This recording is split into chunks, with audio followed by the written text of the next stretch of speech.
Bagfuel, baby.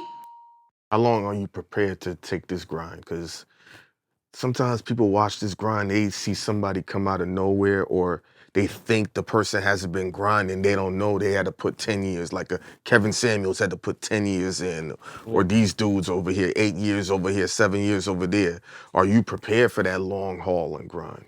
Yeah, I mean, we're at 5.5 years now. What? For See? real? Yeah, I started in 2018. So April 26, 2018 was my first Congratulations. episode. You know, I was playing baseball overseas at the time, and I Overseas? Where yeah, was you playing at? in Austria. Yeah, right next to Germany. So I was there 2018, 2019. I finally had the time to sit. You know, it's funny because I just interviewed my mans who played basketball overseas, and one thing that they don't talk about overseas is that it can get a little dark. You know, because you're isolated, like no family, no nobody. You may not fuck with your teammates right away. So like, for him, it got dark because he just had lost his brother the year before. For me, it was like it was a time of enlightenment.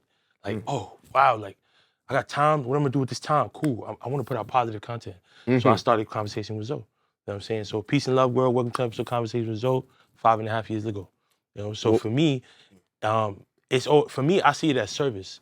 So I'm here for a lifetime of service. So however long it take, but I know that I just got to keep scratching the surface. Was there anybody you saw doing this, or somebody you didn't like what they were doing and was like, I could do it better than that, or I can add to that? Well, it's just Instagram, bro. It's negative as fuck. Like, this is the world star era, fight, knocking niggas out. Like, that was like, nah, we can't just talk about that and see that. Like, you know, that can't be all the algorithm is, you know. Vaughn fights and pulling up on people and talking crazy. I was just trying to go against that. You know, just show something else. Show the hood, but from a positive and enlightening way. I've never met somebody who's been across seas and played baseball. Yeah, before. yeah. That's the first time. I want to talk about this. Yeah, let's do it. What's that process and what's the pay like? So the process is it really is knowing somebody. So first of all, baseball is huge over there. If you watch the World Baseball Classic, you see like Israel, Spain, a lot of big Germany, Netherlands. I mean, they always show Japan more than any other. There's money out there. There's a lot of money out there. So you're gonna see where the money's happening. You feel me? Gotcha. Like you're gonna come like as a former major leaguer, you're gonna touch a few M's in Japan for sure. 100% you are, you know? But there's guys that I've met in Germany, other first rounders, second rounders, they making like 15,000 euros a month. And they got a crib paid off. A lot of dudes never come back because you get a house. You know, you either go from being a player and then you pay 10 years and you coach.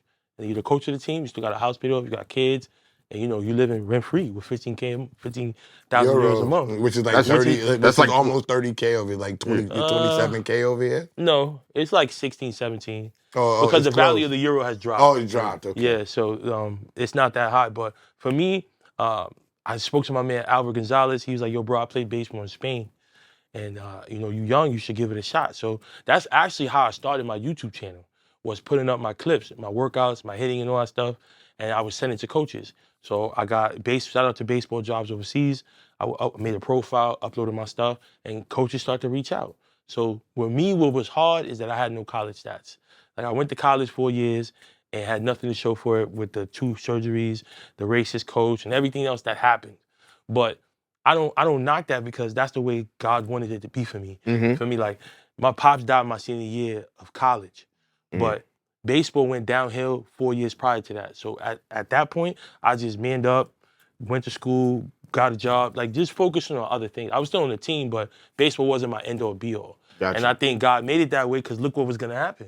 Imagine if I was still relying on my parents for money, was like just this little brat, whatever you want to say, and wasn't paying attention. Like, I was just baseball my whole world. I'm going to the league and that's it. So that's why you see how a lot of athletes have identity crisis, because like, this is all you do. You used to hoop, you know what I'm saying? You put in your 10,000 hours into one thing. But let me say this. Right. Basketball players is different from every other sport. Right. We was in the streets. Right. Football players, no. Right. Baseball players, Nah, but basketball players was in the hood Right. because we played inside. Right. People came to see you. You know what I'm Right. saying? It's a different vibe behind the basketball game and the player. You know what I'm saying? Sure. So we had a chance to assimilate more Right. than the other athletes. And then the playgrounds is right there, the parks is right there if you want to be outside. You know, and a girl, she's always gonna be like, let's go to the playground. I don't hear her say, let's go to the batting baseball cage field or the football Let's field. go to the football Unless he's a field. softball player, that's rare. Yeah. Yeah, You know what I'm saying? exactly. Especially from out here. Exactly. What position you play? First base pitcher. You look like a Interesting. first baseman Yeah. So because first basemen usually tall, power hitters, yeah, 3, stuff 4. like 'Cause I that. seen you had just won MVP for who's on. Balling for Peace. Shout out to Balling for Peace. Okay. Yeah, that's funny. Like that's like my hidden talent. You know what I mean? Like I'm gonna go to all of those celebrity games and turn up. You know what I'm saying? That's my game. You feel me? So I know what's going on. I still play, and it was a good experience. So definitely shout out to Balling for Peace. And that's marketing for you. Like For sure. the thing that I don't think that most YouTubers focus on, which I focus on a lot, is marketing myself.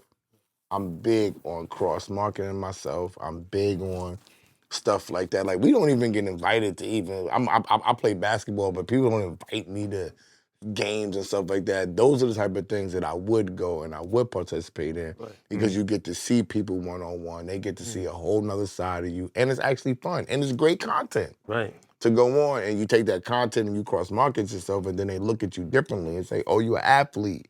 Oh, so you're not just sitting here talking. So now athletes that fuck with you will come sit down. You might meet people at the games and get them as guests on your show, so forth and so on. So marketing yourself, pay attention is big, Diversification. big for YouTubers. It helps to diversify everything that you got going on, and being a YouTube, you're not pigeonholed to do just one thing. You can do many different things as long as you're fly and you're good at it.